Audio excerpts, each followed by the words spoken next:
Hey guys, welcome back to my channel. Thank you so much for being here. Today we have an all new beauty battle. So before we get into it, I hope you'll consider subscribing to my channel before you leave.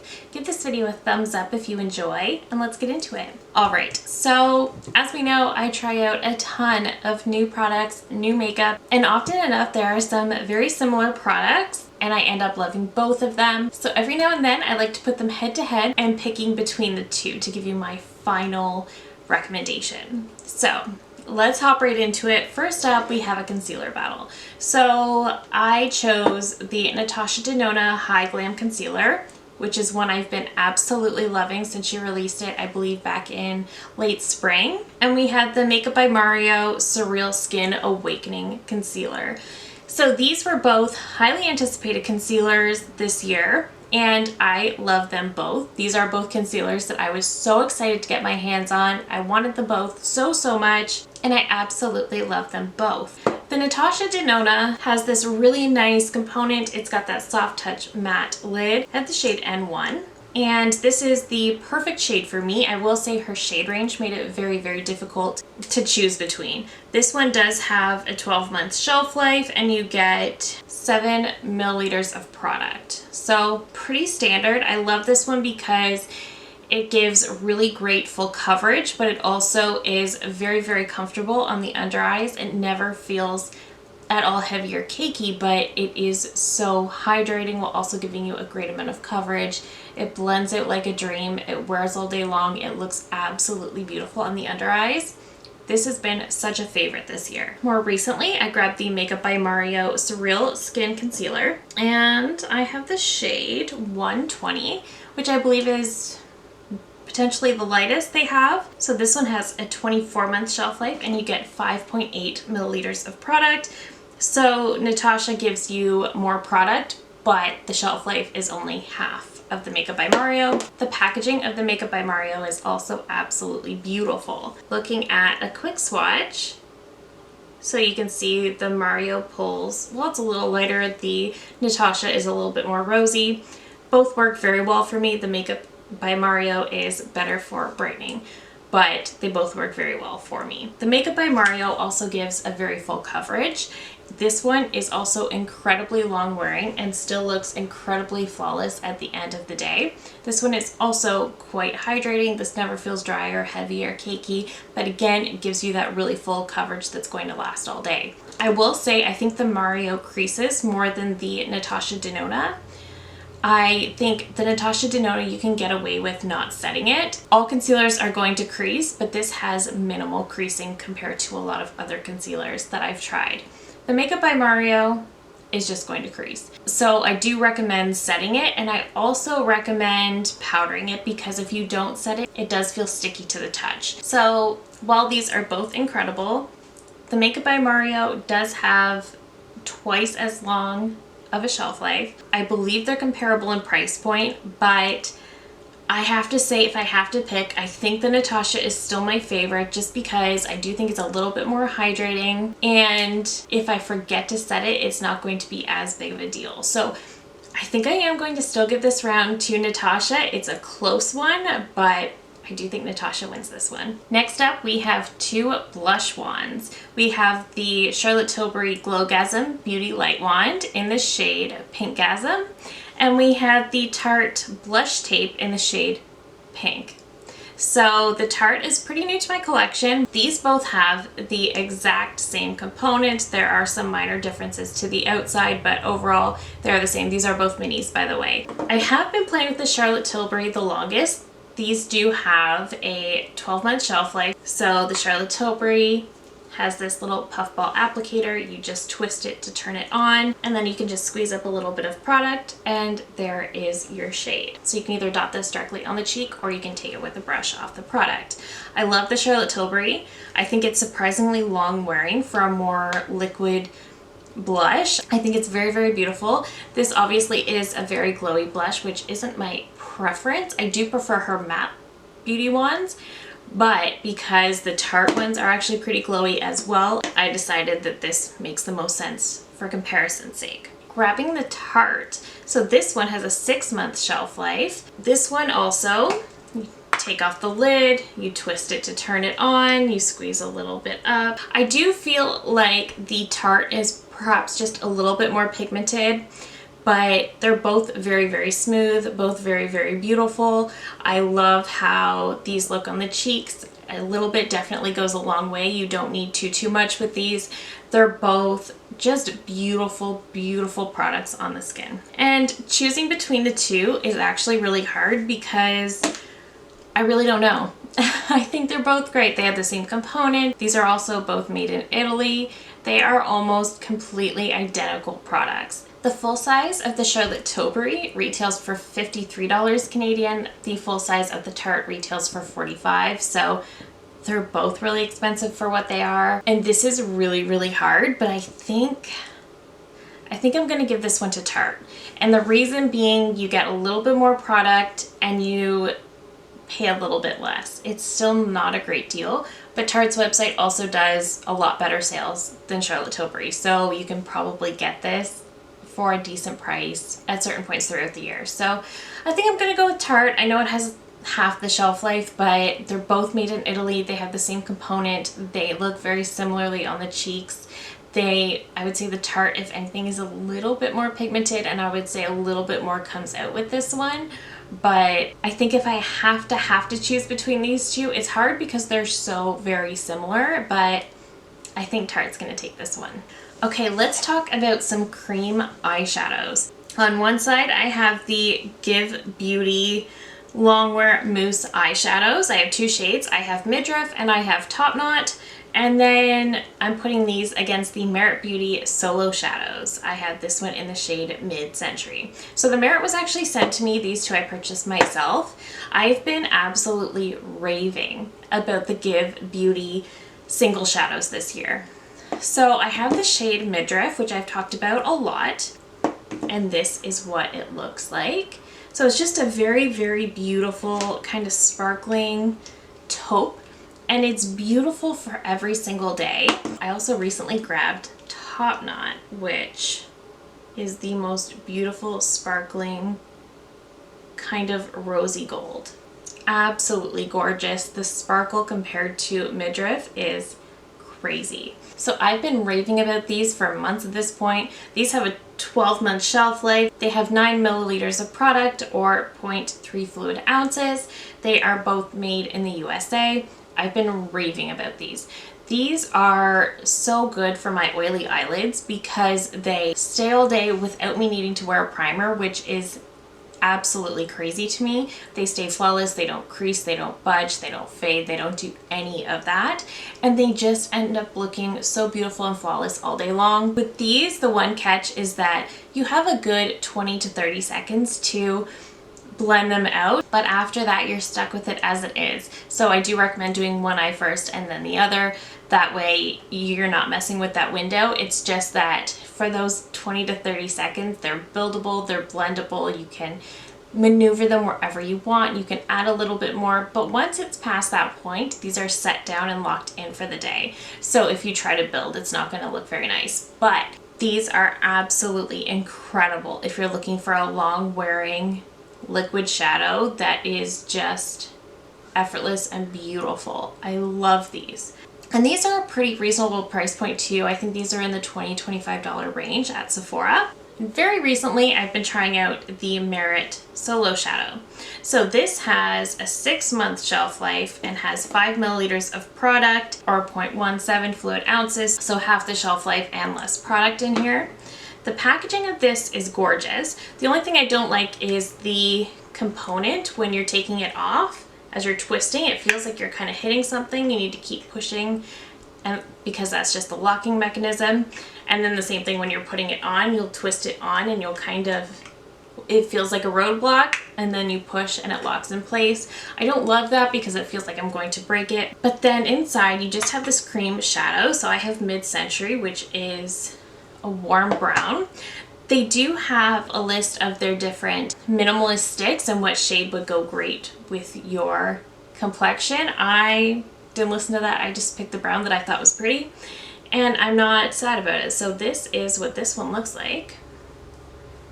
So just a really, really beautiful warm brown. It dries to like a soft matte kind of texture. It's beautiful. These are a little bit more pricey. I think they retail for 28 US dollars, 32.50 Canadian.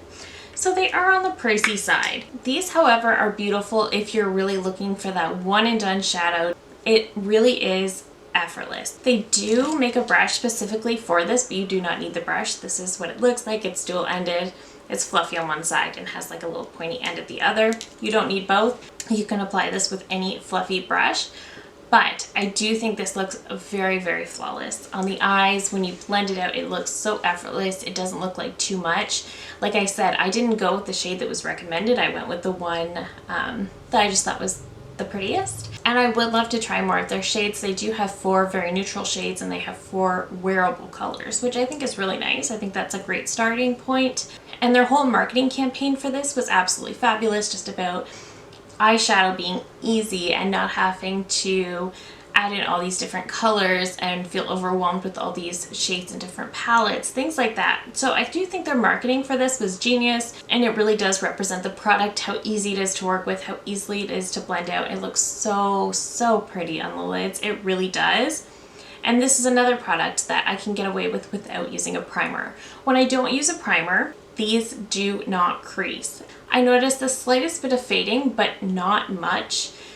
And there's absolutely no creasing. So I do love these too. So putting them head to head against the Merit, I do think the Merit is going to be better for somebody who is just looking to really quickly blend on some eyeshadow. One shade, get out the door, you're done. These are also one and done shadows, but like I said, you've got that 20 to 30 second point, so you don't want to get distracted while you're doing your eyes with these. I think they're both amazing, but I think that given that the Give Beauty has a longer shelf life, it's more affordable, they have a lot more shades, and these definitely don't fade, crease, budge all throughout the day. I'm gonna pick Give Beauty for this one. These are still my tippy top favorite, but the Merit Beauty really is a fantastic product. This was also hard to choose between, but the Give Beauties had me in such a chokehold for the majority of this year. This is incredible. These are absolutely amazing. I would definitely consider purchasing more shades of this because I do think they're amazing. All right, let's talk about 2 different serum foundations. So I do have wear tests up of both of these. And first up is the Say Beauty Glowy Super Skin Foundation. This is in shade 3. So absolutely love this one, and I'm putting it up next to the MAC Studio Radiance Serum Powered Foundation. So the MAC is a very recent release. Say Beauty came out earlier this year, so they're both relatively new foundations. In the MAC, I have the shade NW10. I hate dealing with MAC shade range because it's opposite of almost every other brand. Let's talk about these foundations. They're both serum foundations. They're very, very thin and lightweight and give a glow to the skin. So they both have 30 milliliters of product, or 1 fluid ounce, and the Say has a 12-month shelf life. The MAC does not say. Both foundations say to shake well. Okay, so the Say has a really nice pump over here. The MAC also has a pump, but it's just a twist, which I do think is kind of nice. Both have beautiful, sleek, frosted glass jars. So I do think both of these are very long wearing. They're both very beautiful. The Say is very lightweight on the skin, very, very comfortable, very hydrating. It makes your skin so glowy. So glowy, but it does wear all day and look beautiful all day long. I really do think this is so, so pretty. But when I wear this, I am inclined to powder just because even though I have dry skin and my dry skin loves these types of serum foundations, this gives a little much glow. Talking about the new MAC Serum Foundation, this is lovely. Much like the Say Beauty, it's very thin, very lightweight, blends out very easily, wears all day long, but this one still gives a luminosity to the skin, but nowhere near the glow that the Say does. So this one also wears all day long, but I will say I think the Say is a little bit more long wearing. This one you do need to powder with it. So this one you do need to powder. It does say that it's transfer proof, but if you don't powder it, it is not transfer proof. I felt like when I didn't powder my skin when I used this, I could touch the foundation and it would just come right off. So I don't love that. But otherwise, I really loved that this gave a luminosity. Even when I powdered my skin, there was a little bit of a luminosity that still came through the powder to make my skin look healthy, but it wasn't so much luminosity that I just looked sweaty, which I kind of found that I got with this Say foundation. But I also really, really love this, and I've been wearing it a ton recently. The Say, again, very long wearing. I didn't notice this one transferring as badly as the MAC foundation, so that's a point for Say. But again, this one, even when you powder it, you can powder it to take down that glow, but I do still think it's a little bit too glowy on the skin. But the Say gives better coverage, and I do like the coverage. They are actually similar in price point. The MAC retails for $60 Canadian. The Say retails for $57. So again, very similar price point. You know, I think I'm gonna give this one to Say, because even though I absolutely love both of them, and the Say can sometimes make you way too glowy, you can take it down with the powder. It doesn't transfer nearly as much as the MAC, and it gives more coverage. Okay, Say is gonna take this one. These are hard battles today. Next, we have two stick foundations. We have the Merit Minimalist Stick in the shade Silk and the Fenty Beauty Ease Drop Blur and Smooth Tint Stick in the shade 1. This one is very new. I do have a full wear test. This one I've had in my collection for well over a year, and I still really like it. So you can tell by looking at them, the Merit definitely has that sleeker packaging. It is thinner. They both have a 12-month shelf life. The Fenty is made in Italy. The Merit is made in South Korea. The Fenty, you get 9 grams of product. The Merit, you get 3.7 grams. So you get a lot more product with the Fenty. I would say the Merit is a little bit more light buildable coverage. So the component is very luxe. When you take off the lid, you just twist it up, and it looks like this. This is meant to be used as a foundation, as a concealer, and it just looks like this. Again, this is the shade Silk. So again, it's a very, very beautiful, very easy to work with, easy to blend out. I love how it looks on my skin. It really just sort of pulls everything together. It blends out effortlessly. It's very easy to use. I do really enjoy this stick. This is the first stick foundation that really did work for me. The Fenty, the packaging feels very lightweight. It's pretty to look at, but it's very, very lightweight, but it is supposed to be fully recyclable. So I think that's why that is. Here it is on the bottom. The shade is way too light. Their shade chart is definitely off, but the Fenty gives a light medium coverage. So you do get a little bit more coverage with the Fenty as opposed to the Merit. They're similar in that they really even out the skin tone. They both look beautiful on the skin. They're both very lightweight. They're both very easy to blend out. They look absolutely stunning on the skin. But this round is easily going to Fenty, simply because you get a lot more product for a lot less of a price point. The only thing I don't like is their shade matching is really hard. I would recommend doing it in store. The Merit, while absolutely beautiful and still a phenomenal product and still definitely one of the best stick foundations that I've ever tried, it's really expensive and you don't get that much product. I think they have revamped them so you do get a little bit more, but it's still a lot more expensive than the Fenty. Moving into our very last category, we have two mini Natasha Denona palettes.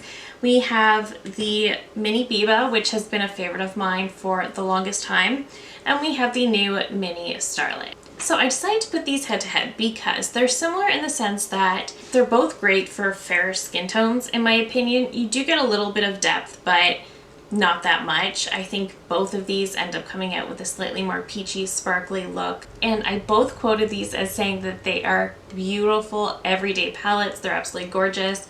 Mini Starlet gives us one extra shimmer, whereas Biba only has the one, but the one in Mini Biba is probably my favorite shade of all time. It's absolutely stunning. I love it. This one also has one of her cream to powder formulas. I do think some of the mattes in here end up looking very, very similar, whereas these you get a little bit more range. They're both beautiful. They're both easy to create with. They are both pale skin friendly.